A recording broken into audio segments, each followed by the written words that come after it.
Greetings, fellow travelers, and welcome to another adventure of Tales of Mystery Boosters. I'm growing out my Asgardian beard, as you can see in the backdrop here, and we are going to be exploring another pack of mystery boosters from Magic the Gathering. This is a 24-part series where I open a pack of mystery boosters and I talk about the cards as I go through him. I have not seen these cards before, so it'll be completely spontaneous and in the spot. Don't forget to like and subscribe down below. Let me know what cards you'd like to see and what you would use with these cards that I discover in your commander deck or modern deck or whatnot. I'd like to hear. I generally play modern and draft, and so those are the things that I'll be talking about the most within these videos. But definitely let me know and comment down below. I'd love to hear from you. Starting things off with white, we have Mardu Horde Chief. It is 2 and a white for a creature human warrior. Raid. When Mardu Horde Chief enters the battlefield, if you attacked with a creature this turn, put a 1/1 white warrior creature token onto the battlefield. This is a 2/3. This is an interesting card and might actually play very well in a lot of Ikoria decks with the mutate mechanic. Now with Ikoria going on, there's a lot of like human, non-human type of synergies, and with this you have a human that comes out when he attacks. He creates a 1/1 warrior that is technically not necessarily a human. And so with a commander like Winota, this would come out when a non-human attacks, and then it would create more humans. So that kind of helps with the synergies there. Very neat card. It is a common from Khans. Next up is a favorite of mine because I really like the mechanic on this card. It is Seraph of the Suns. It is 5 white, so 7 mana, that's a lot. But it is a 4/4 flying angel with indestructible. And that means that damage effects reduce damage to 0, and destroy effects don't work. It's a really powerful mechanic. And having Seraph of the Suns, a flyer with indestructible, goes a long way. And so I currently have this in my red-white indestructible board wipe tribal, which is a fun deck to have. Board wipes I find to be the most effective in Commander. It's always good to have point removal, but you know, good board wipe is a good board wipe. Moving on to blue, we have Daze. Daze is a great little counterspell. It is 1 and a blue for an instant. It says you may return an island you control to its owner's hand rather than pay Daze's mana cost. Counter target spell unless its controller pays 1. I have this card in my Kefnet, the Mindful EDH deck, because by returning an island to my hand, I can fill my hand back up, and therefore I can keep 7 cards in my hand, which is what Kefnet requires. Good card, good card. Next up, we have Horseshoe Crab. Horseshoe Crab is 2 and a blue for a creature crab. It says pay a blue, untap Horseshoe Crab. It's a 1/3, 1 power, 3 toughness. Horseshoe Crab is great for a lot of different combos. If you have enchantments that give a tap ability, especially one that tap, you get 2 mana. You can tap and untap this infinitely.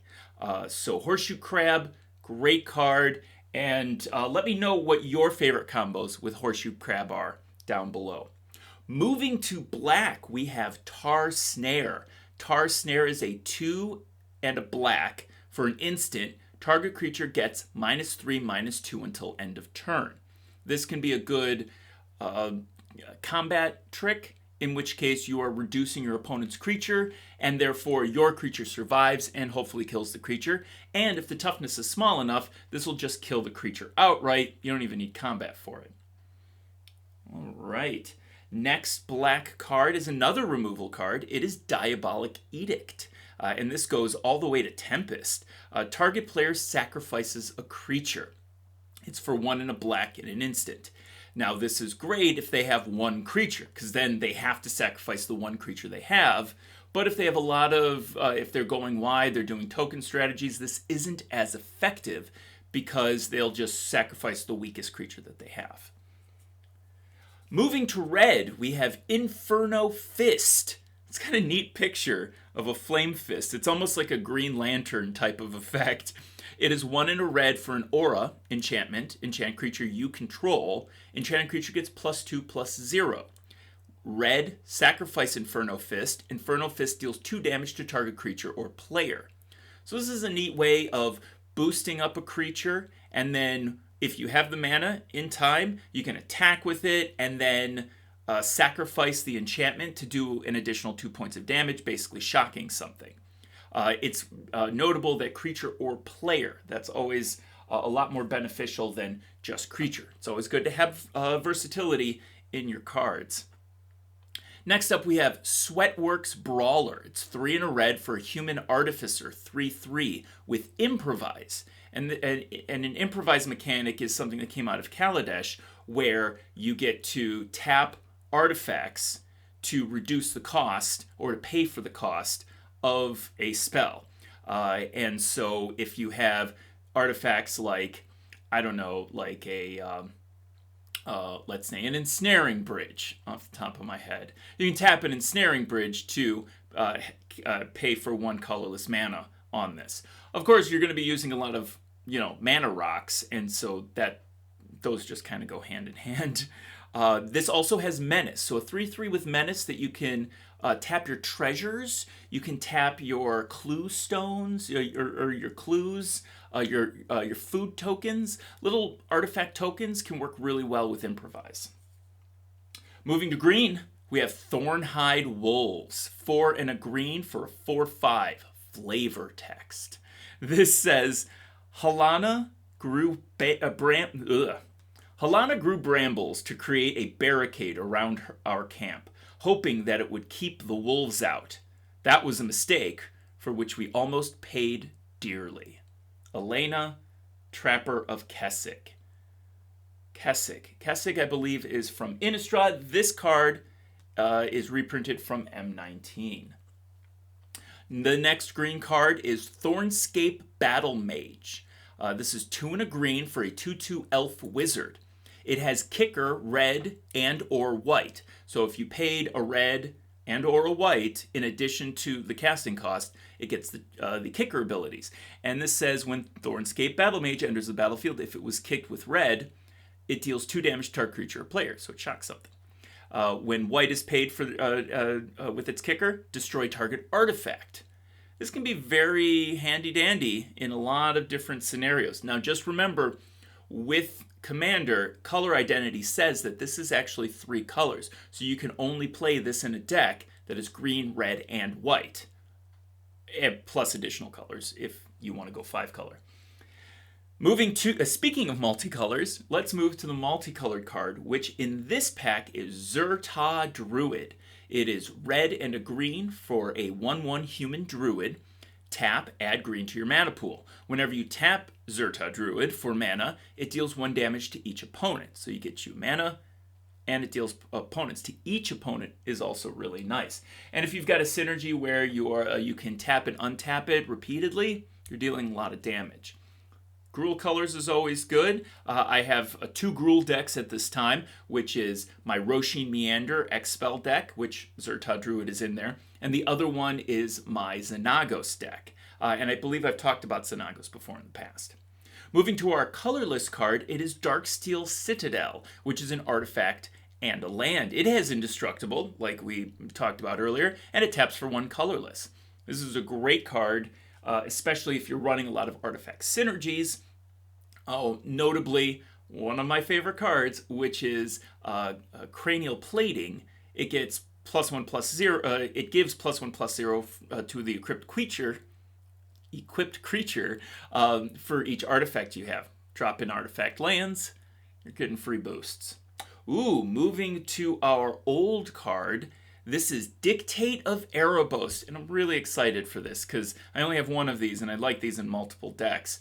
Dictate of Erebos is 3 black for an enchantment. It has flash, and it says whenever a creature you control dies, each opponent sacrifices a creature, basically diabolic edicts every time you have a creature die. This is perfect for Aristocrats deck.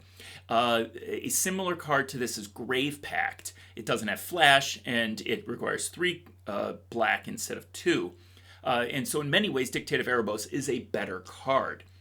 But redundancy is great, and if you have both Dictate of Erebos and Grave Pact in play, they have to sacrifice 2 creatures for every 1 creature you lose. This is an awesome card. I'm very excited to get this. Alrighty. Next up to our rare card, it is a Aftermath card. It is Commit. It is 3 and a blue for an instant that says put target spell or non-land permanent into its owner's library, second from the top. And then it also has Memory, which you can cast this from the graveyard, then exile it. It is 4 blue. Each player shuffles his or her hand and graveyard into his or her library, then draws 7 cards. So it is Commit to Memory. And so you can take a card, it can be a spell on the stack or a permanent in play, and put it second from the top. And then, if you have 10 mana, you can then immediately have them shuffle their library, everybody shuffle their library, and then draw a bunch of cards. So this is a good way of like getting rid of a card and really getting rid of a card if you can afford it. Neat little rare, nice to have. And then we're looking at our foil card. This is Lumathread Field. This goes all the way to a Future Sight, I believe. It's got this weird border where the casting cost is actually on the left side of the card instead of the right side. That's so neat. It is white and a colorless. It's an enchantment, and creatures you control get +0/+1, so it boosts their toughness. And it has Morph. And so for 3, just generic mana, you can play it face down, and then for 1 and a white, you can flip it at any time. And so you can make a 2/2, and then at any time you can go, oh, nope, it's actually an enchantment, which is super wild. The art is fantastic in foil, too. I'm really happy with the selection that they had for foil cards within the set. They picked cards that have fantastic art that just kind of elevates it with the shininess of these foil cards. So that's all 15. Thank you so much for joining us. Don't forget to like and subscribe down below and let me know what cards you like to see in our mystery boosters and anything else that you like about the show. We'll see you next time.